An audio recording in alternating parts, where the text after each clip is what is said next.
alignment work. It's like with Esther. After all of these years of basking with the energy of Abraham flowing through her, when she let something of a physical nature distract her from the vortex, it feels like the world is coming to an end, even though it's a ridiculously unimportant thing. When you are accustomed to enlightenment and enlivenment and alignment, you just don't take it very well when you step away from it.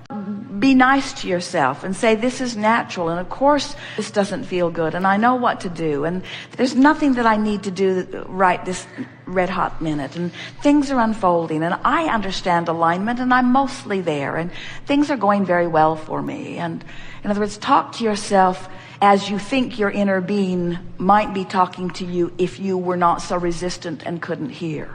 In other words, try to soothe yourself, because we promise you, your inner being, if you could hear your inner being would be saying, it's all right. Your inner being would be saying, you're right on your path. Your inner being would be saying, if you could hear, all is well. Just chill out. This too shall pass.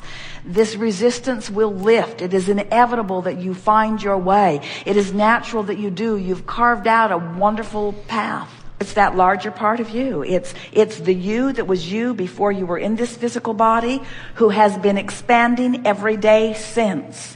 It's the God within you. It's the spirit of your being. It's the soul of you. It's the source of you. Humans want to call it God. It is that bigness that is you, that is big because of what you've been living here. It's that whole of you that adores you for all that you have lived. It's the being who has been the reciprocant of all that you have asked for. It's the benefactor of all of the life that you've been living. It's the fullness of you. It's the furthest, most expansive spiritual part of that which is you. It is the love of you. It is the soul of you. It is the source of you. It is the whole of you. It is who you must be in order to feel joy in any moment.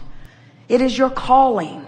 It is your vibrational beingness. It is the reality that is really you. It is the real-time you. It is the furthest most extension of that which is you. It is life force. It is source. And it knows you intimately and adores you completely and appreciates all that you have lived and are living. It is there for you, beaming incessantly, holding itself in this vibrational attitude to make it easy and obvious for you to feel your way to it in order to also enjoy the fullness of that beingness. We spoke the words, and the words make sense, but you've just got some residual resistance that you're in the process of letting go of. And we could speak it to you in some simple terms. You're just trying too hard. You're just trying too hard. You're not quite willing to let it just be the next logical step. You just want to poke at it and push it along a little bit. It's like, all right already. I know this stuff, so let's get the job done. And we say, let's let the job be done. Let's not get the job done. Let's let the job be done. Let's let it be done by the natural laws of the universe. Let's let it be done by the larger part of you. Let's let it be done by law of attraction. Let's let it be done because it's right that it be done. Let's let it be done because it is done. That's the thing that we so want you to hear. It is done. It's only your awareness that you can't see the evidence of the doneness of it that is holding you back.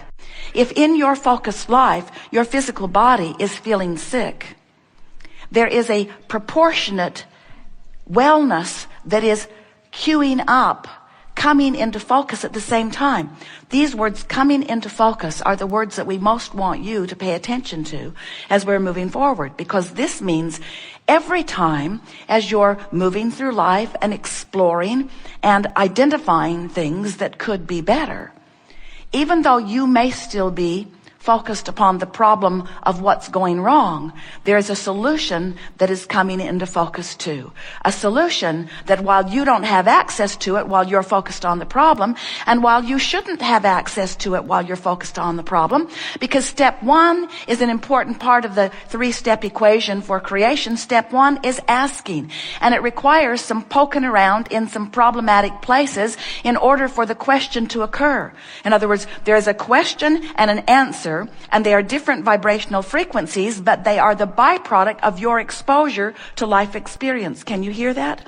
When your question comes into focus, so does your answer. And when your problem comes into focus, so does your solution. When your illness comes into focus, so does your wellness. And when your lack of whatever you want comes into focus, so does the abundance of it come into focus. But the question is, where is your vibration? Are you in a place where you can let the solution, the abundance, the wellness, the clarity, the stamina, the vitality, can you right here, right now, let it come into focus? And the answer to that question is, you could if you were not beating the drum of the problem to death.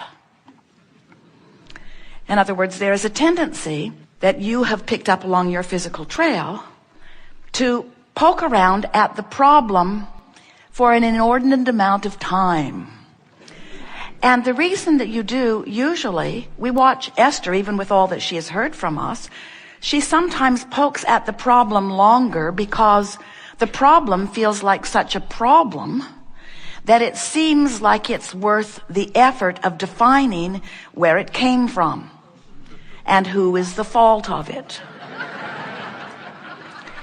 And if she pokes long enough, she can sometimes even come into a somewhat satisfying while problematic point of view of justifying why the problem even exists. And what we would like you to realize is that all of that is fine. And you really can do no wrong, because poking at the problem is poking at a solution.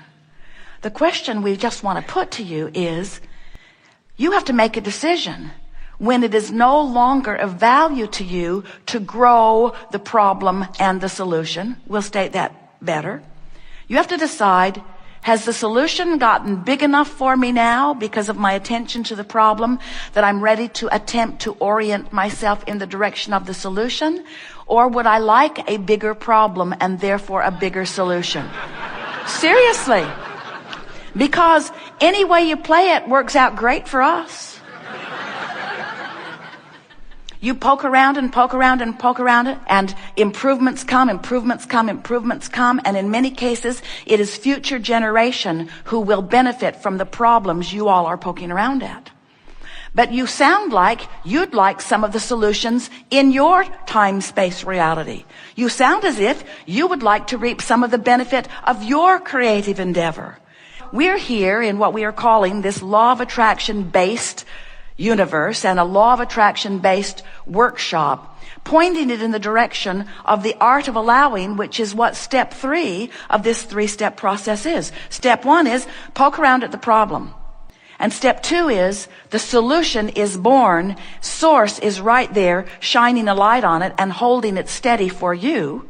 Step 3 is you got to become a vibrational match to the solution if you are to live it in the way that we know you want to.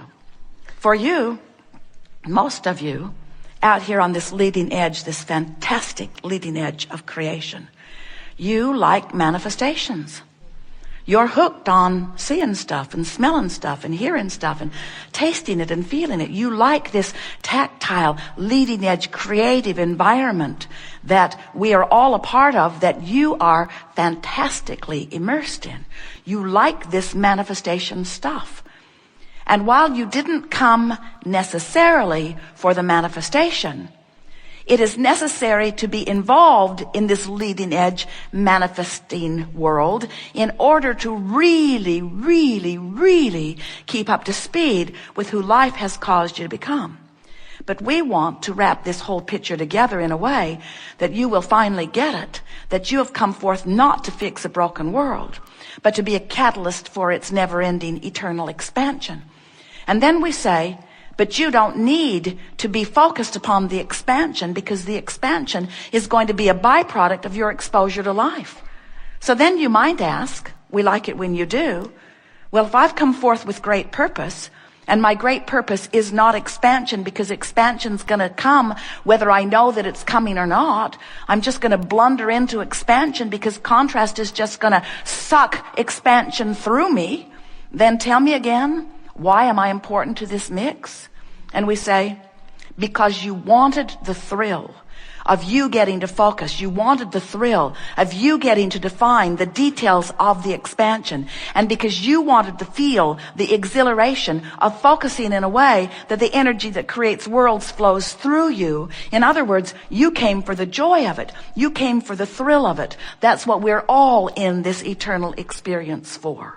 So you have the idea of this. You sense that we are calling this vibrational state of being where all that you have become has assembled with all cooperative components. And we are referring to this as your vortex of attraction, your vortex of creation.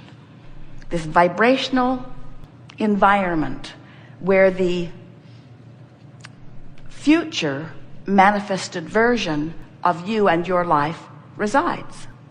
But when we stand in this vortex, knowing that version that you've put there, it's not future for us, because we are vibration, it's vibration, we see it clearly, it's now.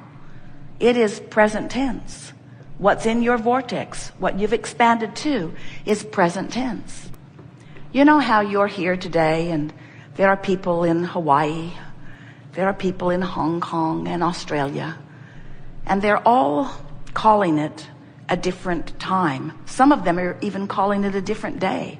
The Australians think it's tomorrow.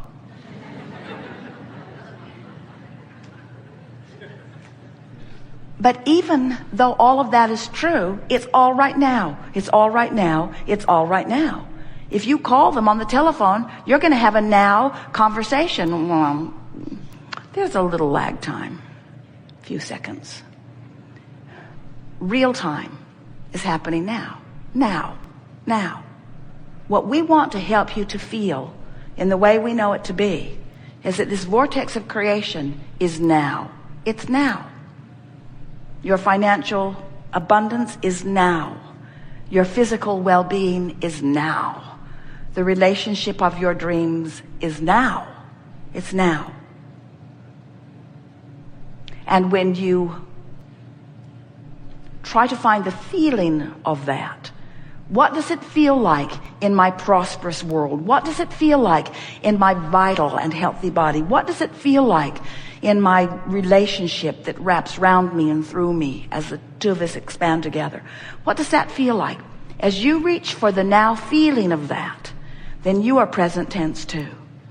And we just want you to know, you practice that present tense until it is most dominant. You practice that present tense feeling of relief and exhilaration and adventure.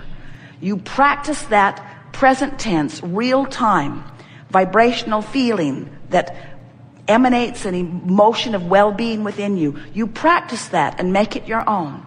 And those manifestations must become instantaneous, real time too. By law, it must be. It's easier for us because we stand in the vibrational realm. And we have a longer memory also. We know that everything that you see around you that is already manifested was a vibrational creation first. And so vibration has been present tense reality for us for so long that we just don't get it why you ever worry when you've launched a rocket about anything, because it's for sure it's going to happen. It's for sure it's going to happen.